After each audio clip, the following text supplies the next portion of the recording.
Hello friends, welcome to U Study. आज के इस वीडियो में हम मध्य प्रदेश पुलिस परीक्षा संबंधित विज्ञान के अति महत्वपूर्ण प्रश्नों को पढ़ेंगे। तो बिना समय गवाए स्टार्ट करते हैं हमारा आज का वीडियो, जिसमें हमारा पहला क्वेश्चन है कि विद्युत चुंबक में पाई जाने वाली मुख्य धातु कौन सी होती है। तो याद रखना है कि विद्युत चुंबक होते हैं, इनमें जो मुख्य धातु पाई जाती है वह होती है नरम लोहा या सॉफ्ट आयरन।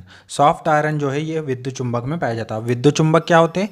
विद्युत चुंबक ऐसे चुंबक होते हैं जिनमें उनका चुंबकत्व केवल तभी तक होता है जब तक कि उसमें से विद्युत धारा प्रवाहित होती है। ये आप वाइंडिंग देख रहे हैं, इसमें विद्युत धारा हम आई प्रवाहित करते हैं तो इसके आसपास एक चुंबकीय क्षेत्र बन जाता है, और यह चुंबकीय क्षेत्र कब तक रहता है? जब तक कि हम धारा प्रवाहित करते रहते हैं तब तक। ऐसे चुंबक को, जिसका चुंबकत्व विद्युत पर निर्भर करता है, विद्युत चुंबक कहलाता है। अगला क्वेश्चन है हमारा, घरेलू उपकरणों में सर्वाधिक कौन सी धातु उपयोग की जाती है? तो याद रखना है कि घरेलू उपकरण में जो धातु सबसे ज़्यादा यूज़ की जाती है वह है एल्यूमिनियम। ठीक है, पहले क्या होता था कि जो भी उपकरण बनाए जाते थे उसमें जो मोटर लगी होती थी उसकी जो वाइंडिंग होती थी वो तांबे की होती थी। ठीक है, कॉपर वाइंडिंग होती थी, लेकिन अब वाइंडिंग जो होती है वो किसकी होती है? एल्यूमिनियम की होती है। ठीक है, क्योंकि एल्यूमिनियम ज़्यादा सस्ता होता है इसलिए। ठीक है, अगला क्वेश्चन है, ध्वनि किस स्थान से गति नहीं कर सकती? तो ध्वनि जो होती है वो निर्वात में गति नहीं कर सकती, क्योंकि ध्वनि जो तरंगे होती है ये अनुदैर्घ्य तरंगे होती है। कौन सी तरंगे होती है? अनुदैर्घ्य तरंगे होती है हमारी ध्वनि तरंगे, और अनुदैर्घ्य तरंगों के चलने के लिए माध्यम की आवश्यकता होती है, और निर्वात कोई माध्यम नहीं होता, इसलिए ध्वनि तरंगे निर्वात में गमन नहीं कर सकती। ठीक है, अगला क्वेश्चन है कि एक कृत्रिम उपग्रह को पृथ्वी से बहुत अच्छी तरह से जांचने के लिए किसका उपयोग किया जाता है? तो यदि हमें किसी आर्टिफिशियल सैटेलाइट कृत्रिम उपग्रह को जांचना है या ट्रैक करना है तो हमें डॉपलर प्रभाव का इस्तेमाल करना पड़ता है। साउंड में भी एक हमने डॉपलर प्रभाव पढ़ा था कि जब कोई वस्तु हमारे करीब आ रही है तो आवृत्ति उसकी बढ़ जाती है, और जैसे ही वो हमसे दूर जाती है तो उसकी आवृत्ति में कमी हमें महसूस होती है। उसी प्रकार का सिस्टम हम यूज़ करते हैं, कृत्रिम उपग्रह में हम यूज़ करते हैं। अगला क्वेश्चन है हमारा, ह्यूमन टी ल्यूकेमिया कोशिका विषाणु कौन सा रोग उत्पन्न कर सकता है? तो याद रखना है कि जो टी ल्यूकेमिया कोशिका होती है वाइट ब्लड सेल की,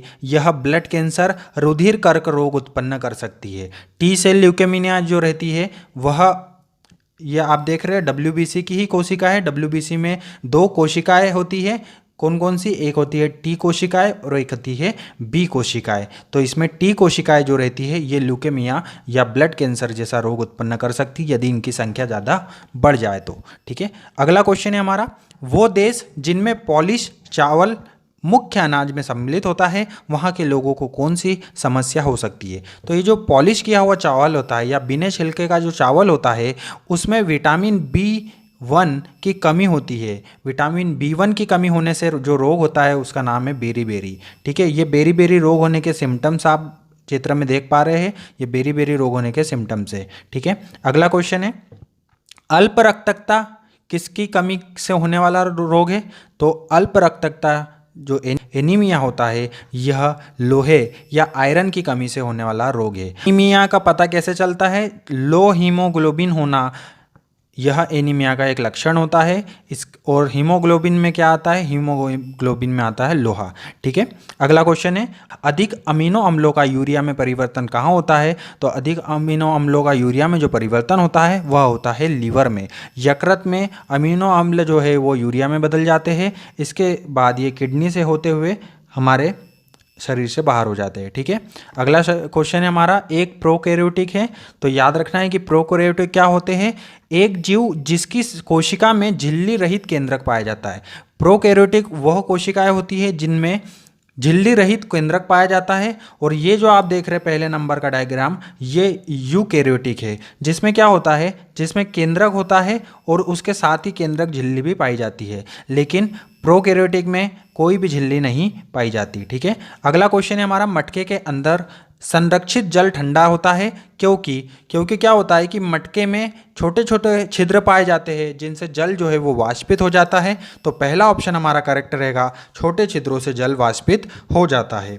अगला क्वेश्चन है, निम्न में से किस विद्युत चुंबकीय तरंगों का तरंगधैर्य सबसे अधिक होता है, तो सबसे ज़्यादा तरंगधैर्य वाली जो किरणें आती है वो है अवरक्त किरणें। ये ऑप्शन के हिसाब से, यदि इसमें रेडियो तरंगे होता है तो रेडियो तरंगों की तरंगधैर्य सबसे ज़्यादा होती है। सबसे ऊपर आता है गामा किरणें, गामा किरणों की तरंगधैर्य सबसे कम होती है और आवृत्ति इनकी सबसे ज़्यादा होती है, क्योंकि आवृत्ति और तरंगधैर्य में अपोजिट रिलेशन होता है। ठीक है, एक ज़्यादा तो दूसरा कम होता है। तो गामा किरणों में याद रखना कि इनकी तरंगधैर्य सबसे कम होती है, आवृत्ति सबसे ज़्यादा होती है। उसी प्रकार रेडियो किरणों की आवृत्ति सबसे कम होती है और तरंगधैर्य सबसे ज़्यादा होती है।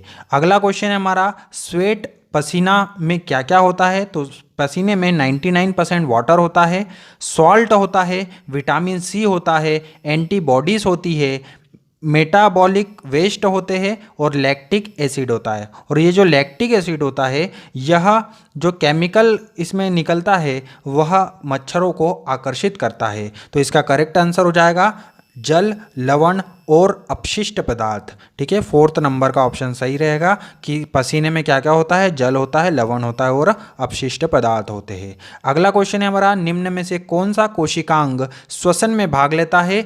तो श्वसन में भाग लेने वाला कोशिकांग जो होता है वो होता है माइटोकॉन्ड्रिया। माइटोकॉन्ड्रिया जो रहता है ये श्वसन में भाग लेता है। ये आप जो गुलाबी कलर ऑरेंज कलर का जो आप देख रहे हैं ये है माइटोकॉन्ड्रिया। ये जो गुलाबी कलर में आप देख रहे हैं ये है एंडोप्लाज्मिक रेटिकुलम।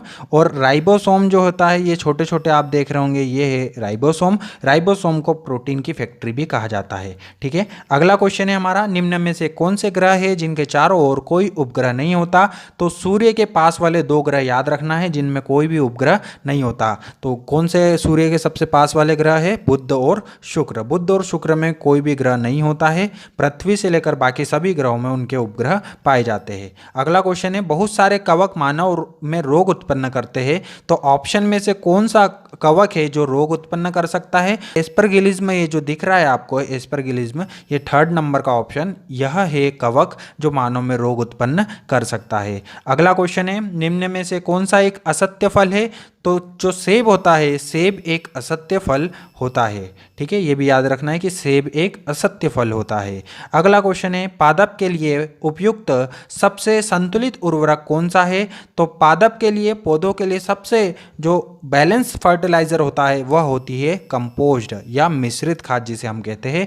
उसमें सभी संतुलित मात्रा में पाए जाते हैं। ठीक है, अगला क्वेश्चन है, निम्न में से किसमें वातावरण के अनुसार लिंग निर्धारण होता है? तो वातावरण के अनुसार लिंग जो निर्धारण होता है वह होता है बोनेलिया में। बोनेलिया में याद रखना है, ये डायग्राम में आप देख रहे हैं, ये है बोनेलिया। बोनेलिया में वातावरण के अनुसार उसका लिंग का निर्धारण होता है। ठीक है, अगला क्वेश्चन है कि प्लेटोलॉजी किसका अध्ययन होता है? तो याद रखना है कि प्लेटोलॉजी जो है फॉसिल्स या जीवाश्म का अध्ययन होता है। ठीक है, यदि हम बात करें कि हड्डियों के अध्ययन को क्या बोलते हैं, तो याद रखना है कि हड्डियों के अध्ययन को बोला जाता है ऑस्टियोलॉजी। क्या बोला जाता है? ऑस्टियोलॉजी बोला जाता है हड्डियों के अध्ययन को। यदि हम बात करें कि प्राइमेट के अध्ययन को क्या बोला जाता है, तो इसको बोला जाता है प्राइमेटोलॉजी। प्राइमेटोलॉजी बोला जाएगा प्राइमेट के अध्ययन को, और बर्ड्स के अध्ययन को बोला जाता है ऑर्निथोलॉजी। ऑर्निथोलॉजी यदि पूछे तो ऑर्निथोलॉजी होता है बर्ड का अध्ययन। ठीक है, तो ये था आपका आज का वीडियो। उम्मीद करता हूँ कि ये वीडियो आपके लिए लाभदायक सिद्ध होगा। मिलते हैं इसी प्रकार के अगले वीडियो में, तब तक के लिए good bye and thank you.